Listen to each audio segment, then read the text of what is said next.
The Dallas Cowboys are entering a critical phase in their defensive evolution, and the shift to a 3-4 system under coordinator Christian Parker may represent one of the most important structural changes the franchise has made in years. This is not simply a schematic adjustment. It is a strategic attempt to redefine how Dallas applies pressure, controls tempo, and ultimately wins games on defense. The underlying principle highlighted in the segment is straightforward but powerful. Defensive success begins at the line of scrimmage. When the front seven consistently generates pressure, it compresses the pocket, accelerates quarterback decision-making, and reduces the burden on the secondary.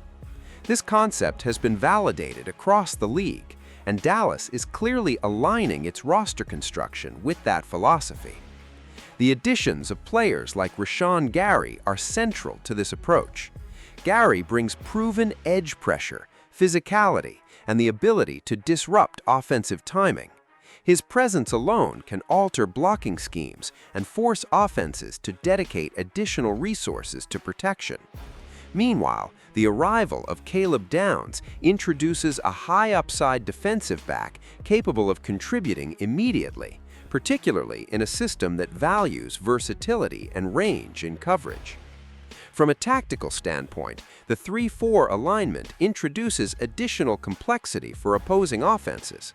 Unlike traditional four-man fronts, this structure allows for more disguise, more movement, and more unpredictable pressure packages. Offensive linemen are required to diagnose assignments post-snap rather than pre-snap, increasing the likelihood of hesitation and miscommunication.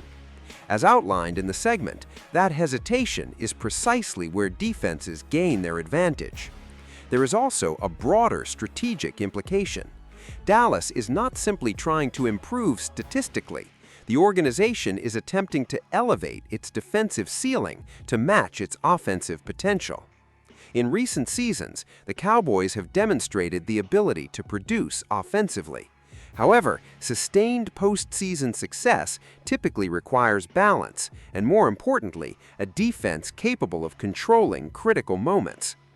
If this transition is executed effectively, the Cowboys could find themselves with impact players at every level of the defense: a strong front generating pressure, a versatile second level, and a developing secondary anchored by emerging talent. That combination historically defined championship-caliber units. Of course, execution remains the key variable. Scheme transitions require adaptation, communication, and consistency. Early growing pains are possible. However, the structural direction is clear. Dallas is building a defense designed not just to contain, but to dictate. And that leads to the central question moving forward. If this system reaches its potential, if the pass rush becomes disruptive and the secondary capitalizes on that pressure, are the Cowboys positioning themselves as one of the most complete teams in the NFL? That is the trajectory being explored, and it may ultimately define their season.